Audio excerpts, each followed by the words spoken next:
Allahumma barik lana fima razaqtana wa qina azabannar. Ustaz, ni doa makan ni tadi. Ini bukan doa makan tuan-tuan. Kita ni salah faham. Doa makan apa? Bismillahirrahmanirrahim, itu doa makan.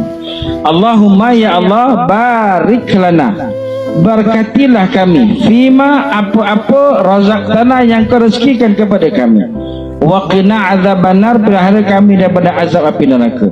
Kalau kita doakan kat kepala isteri kita ni, Allahumma barik lana, ya Allah berkatilah apa yang ada di atas kepala isteriku.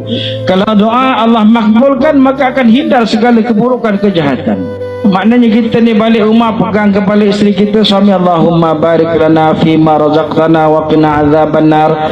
Pegang kedua telinga, Allahumma barik lana fima razaqtana wa qina azabannar. Pegang kedua mata, Allahumma barik. Mudah-mudahan telinga dia dengar yang baik-baik je.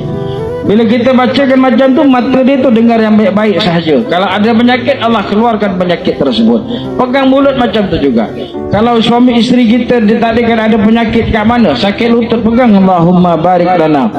Buat selalu, insya-Allah. Mudah-mudahan pertama Allah bagi kebaikan, yang kedua kalau ada penyakit, insya-Allah Allah sembuhkan penyakit tersebut.